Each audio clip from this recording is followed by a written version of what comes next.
Hello and welcome to Stumped Down the Leg Side, the cricket discussion show on Bizz 99.9 FM Substitute Radio. I'm your host Chukka Wilson. Welcome to the program.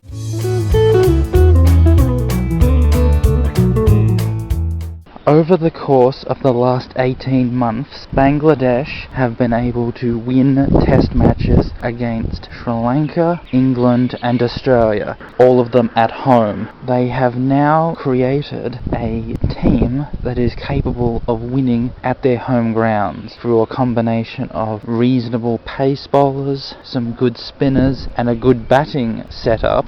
They have been able to fully master the conditions that they have at home in order to compete with any test team they have to face. Even if they're not always going to win, the fact that they are so familiar and understanding and in control of the conditions as they are found in Bangladesh pitches means that they will never be blown out of the water in some sort of embarrassing mess.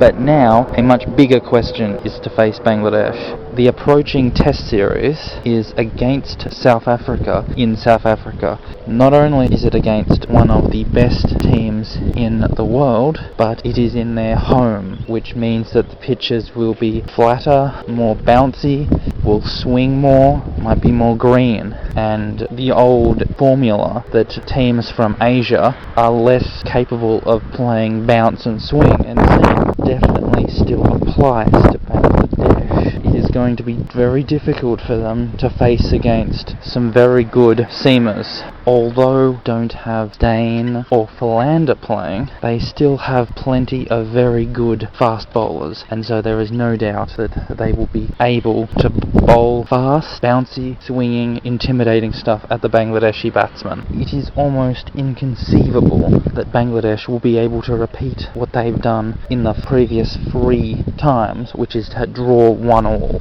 with their opponents, winning one of the test matches, losing the other one, and having a tied series. It is almost inconceivable that they would be able to beat South Africa in a test match on their home turf. A 2-0 loss is far more likely, but the question is, will the Bangladeshi players be able to adapt themselves to the conditions of South Africa in order so that they may play more appropriately to the circumstances, in order to compete and provide a challenge, keep the contest alive for as long as possible? And that's where the real difference will come into play. If the Bangladeshi players are able to make South Africa have to work for it, really pushing the game into the 5th and 4th days, then it should be considered a victory. The fact that they are able to play competently, even when they're away, even when the conditions are unfamiliar with them, even though they're facing a far superior opponent pound for pound, if they are able to do a decent job, then they will have demonstrated just how much they have improved. If, however, it is a innings and 100 or 200 run victory in both the test matches, and South Africa are able to score huge runs easily, and the Bangladeshis are barely able to stay in, let alone score, and then to get bowled out for 150 twice, then that would tell us just how much more they need to go.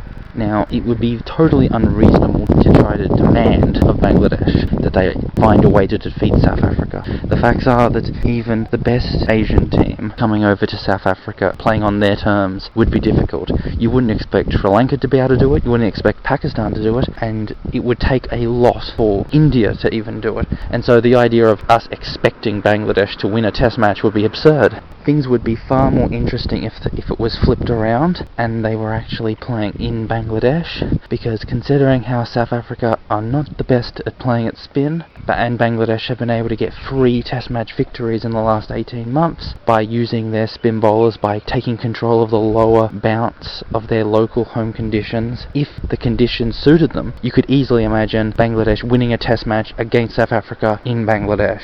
And I look forward to the day when that match happens. I don't know when South Africa are scheduled to next come over to Bangladesh, but I am looking forward to it, because that should be a really good contest. That should really give us some really good cricket. Until then, I'm not expecting anything from this test series, but if Bangladesh can hold their own, score some runs, take some wickets and stay in the contest for as long as possible, then this should be considered a successful tour.